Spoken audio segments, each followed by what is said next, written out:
ജലദോഷമുള്ള സമയത്ത് നമ്മളൊക്കെ രാത്രിയിൽ കിടന്നുറങ്ങാൻ ബുദ്ധിമുട്ടാറുണ്ട്. മൂക്കടപ്പുള്ളത് കൊണ്ടാണ് ഇങ്ങനെ സംഭവിക്കുന്നത്. തിരിഞ്ഞും മറിഞ്ഞും ഒക്കെ കിടന്നു നോക്കും, പക്ഷെ യാതൊരു രക്ഷയും ഇല്ലാതെ ചിലപ്പോൾ എണീറ്റിരിക്കേണ്ടിയും വരും. ഈ സമയത്ത് എന്താണ് സംഭവിക്കുന്നതെന്ന് വെച്ചാൽ, ചെറിയ വൈറൽ ഇൻഫെക്ഷൻസ് ഒക്കെ വരുമ്പോൾ മൂക്കിൻ്റെ ഉള്ളിലെ രക്തയോട്ടം കൂടും. അതുപോലെ തന്നെ പുറമേ നിന്നുള്ള വൈറസിനെയും പൊടിപടലങ്ങളൊക്കെ ഒഴിവാക്കാനായിട്ട് മൂക്കിൻ്റെ ഉള്ളിൽ നിന്നുള്ള മ്യൂക്കസ് പ്രൊഡക്ഷൻ കൂടുകയും ചെയ്യും. അപ്പോൾ ഇത് ഒഴിവാക്കാനായിട്ട് ഏറ്റവും നല്ല മാർഗം കിടക്കുന്നതിന് മുമ്പ് ഒരു 3-4 തുള്ളി നേസൽ ഡ്രോപ്സ് ഉപയോഗിക്കാം. എന്നാൽ ഇതിനേക്കാൾ ഇഫക്റ്റീവായിട്ട് ചെയ്യാൻ പറ്റുന്ന ഒന്നാണ് സലൈൻ നേസൽ വാഷ്.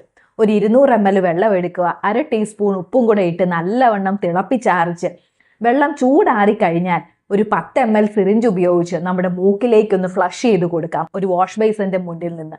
ഇങ്ങനെ ചെയ്തു കഴിഞ്ഞാൽ വിട്ടുമാറാത്ത അലർജിക്ക് പരിഹാരം ഉണ്ടാവുമെന്ന് മാത്രമല്ല, പെട്ടെന്നുള്ള മൂക്കടപ്പ് മാറിക്കിട്ടുകയും ചെയ്യും.